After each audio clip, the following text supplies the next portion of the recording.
Sasa hivi juzi kati niliona video moja amazing sana mtandaoni. Hii ni video ya jet ya F-16 aka Viper ikishambulia drone ya Urusi kwa jina la Geran 2, au unaweza ukaamua kuiita Shahid 136 kama unamkubali Ayatollah Khamenei.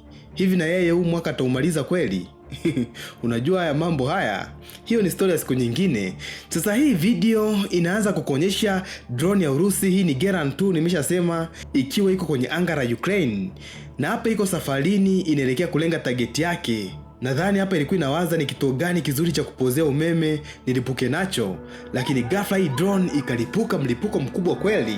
Utaona kabisa huyu kameramani alishtuka na yeye akainama chini. Lakini kama unavyojua siku zote kameramani hajawahi kufa. Na hata hivyo watu wa Ukraine tayari vita imeshawasili, kwa hiyo ndio maana utamuona huyu mtu anarudisha kamera tena juu kuangalia nini kimetokea. Na hapo ndipo tunaiona hii jet F-16 Viper ikipita. Alafu muda kidogo tunasikia sauti ya brrrr. Ya hayo ni marisasi kutoka kwenye bunduki ya hii jet F-16. Tunajua hizi jet za F-16 huwa zinatumia bunduki aina ya M16 Vulcan Cannon, ikiwa inaweza kurusha marisasi ya milimita 20, marisasi hadi 6000 kwa dakika moja. Ya hii ni machine gun. Ni machine gun inayotumia bomba 6 kufanya kazi yake. Kwa hiyo ndio maana inaweza karusha marisasi mengi sana kwa muda mchache. Sasa najua unajiuliza, Max, hapo kuna nini cha kushangaza? Yaani kuna maajabu gani hapo Max? Okay, swali zuri. Mimi nataka tuanze kuangalia speed. Kitu nachotaka kukuonyesha ni ujuzi wa huyu rubani wa Ukraine, lakini pia ujasiri wake wa kufanya hiki kitu. Yaani kujaribu kushambulia hizi drones za Shahid 136 kwa kutumia bunduki ya jet. Na hiki kitu tayari kimeshaua marubani wengi sana wa Ukraine.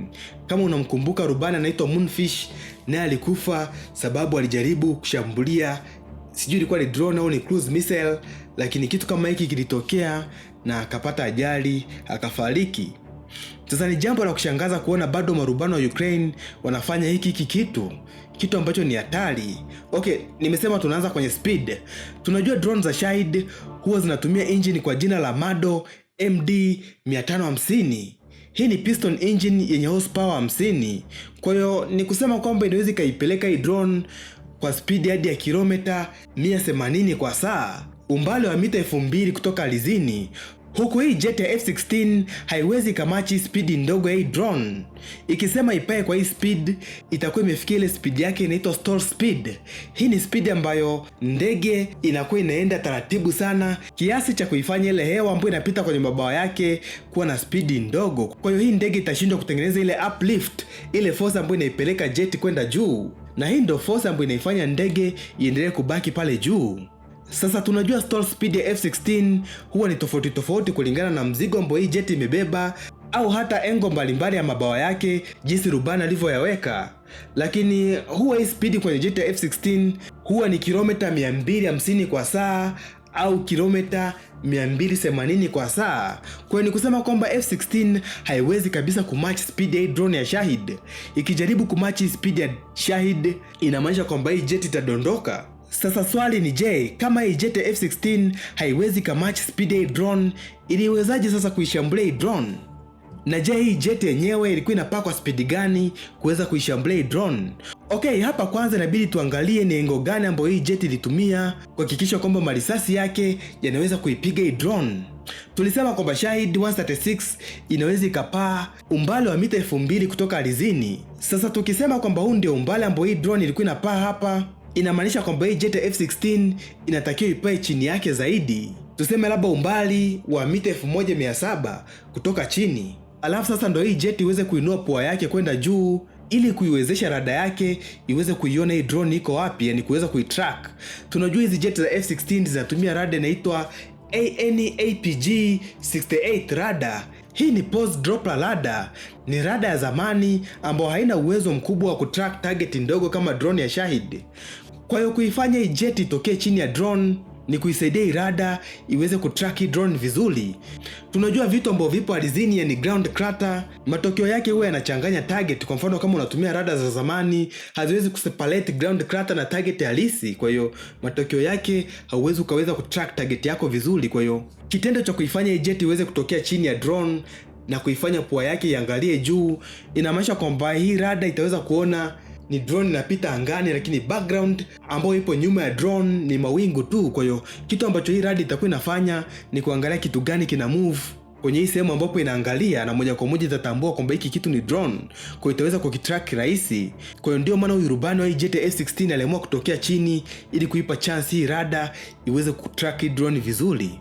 Sasa hii taarifa ambayo inatoka kwenye hii rada F16 inapelekwa kwenye kompyuta hii Jet. Hii ni fire control computer na kazi yake ni kumwelekeza rubani aiweke hii Jet kwenye position gani itakayomwezesha kuipiga hii drone marisasi ya kutosha. Sasa kama hii Jet ilipaa chini hivi na bado ikawa na uwezo wa kumanuva, inamaanisha kwamba ilikuwa inapaa kwa speed ya kilomita 450 kwa saa. Hii ni hatari, sababu inamaanisha huyu rubani alikuwa na sekunde chini ya 10 kuweza kunyoosha target yake na kuipiga marisasi. Sekunde 10 tu. Na haya mahesabu yaliyotuletea sekunde 10 inamaanisha kwamba tumechukua data, kwa mfano range ya marisasi. Range ya marisasi kutoka kwenye Jet F16 ikiwa inatumia bunduki ya Vulcan, marisasi yake huwa yanakuwa na range ya mita 600 hadi mita 1000. Kwa hiyo ukipigia range ya haya marisasi inamaanisha kwamba huyu rubani alikuwa na muda usiopungua sekunde 6 au sekunde 10 kuweza kufanya hili shambulizi. Hii ni hatari. Kwa hiyo ni kusema kwamba uwezo wa huyu rubani sio wa kawaida. Lakini pia tatizo kubwa ambalo huwa linaua marubani wengi wa Ukraine wakiwa wanafanya hizi mission ni hii milipuko ya hizi drone. Tunajua Shahid huwa inaweza ikabeba vilipuzi hadi kilo 90.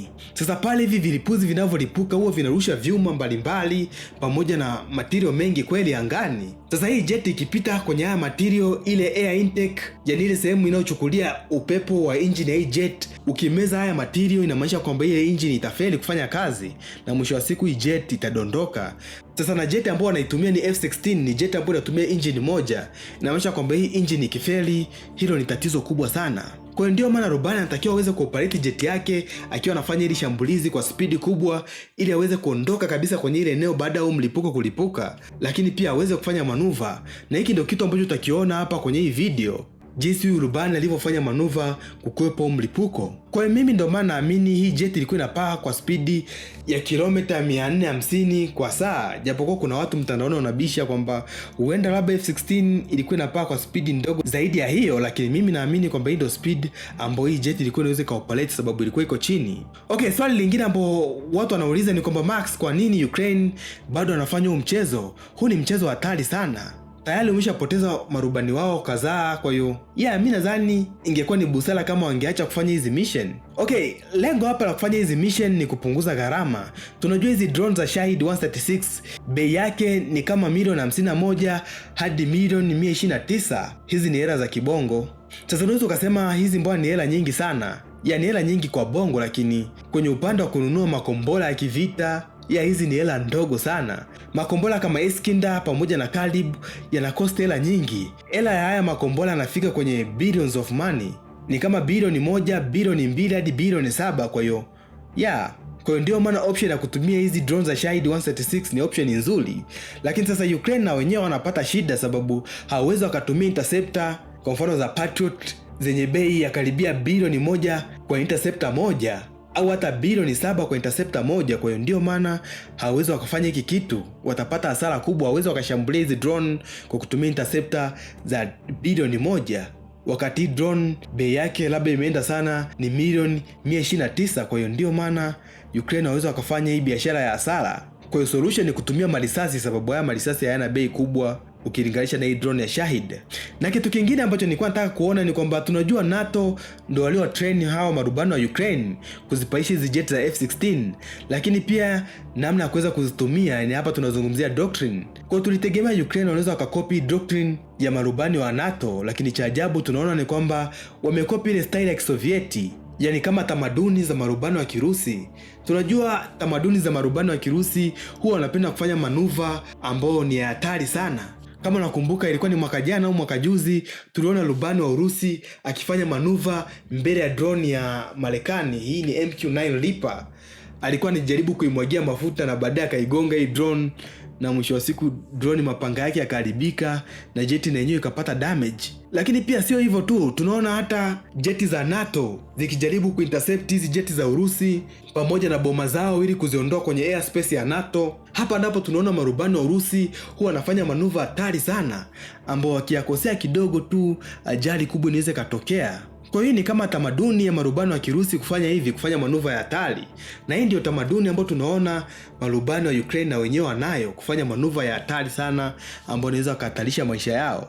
Alafu kitu kingine ambacho nilikuwa nataka kusema ni kwamba huenda hawa marubani wanaopaishi hizi jet za F-16 Ukraine huenda sio marubani wa Ukraine, sababu ni training ya muda mfupi ambao marubani wa Ukraine wamepewa. Na tunajua hizi F-16 zipo karibia 30 tayari Ukraine, kwa hiyo sidhani kama wana marubani wa kutosha kuweza kufanya hizi sorties za kufanya mashambulizi hizi drone. Lakini pia kitu kingine ni kwamba uwezo hao marubani wanaoweza kufanya haya mashambulizi wanatakiwa wawe na uwezo mkubwa wa kuelewa hizi system za F-16 na wana uzoefu mkubwa wa kutumia jet ya F-16. Sasa marubani wa Ukraine hiki kitu na doubt, kwa ndio maana naamini huenda hao sio marubani wa Ukraine wanaoshambulia hizi drones. Sababu kuna kipindi fulani tulisikia tena kuna rubani mmoja wa Ukraine akitumia F-16 alifanikiwa kutungua cruise missile karibia 6. Hiki ni kitu ambacho kiwezi kukafanya na mtu ambaye amepata training ya miezi michache au mwaka mmoja.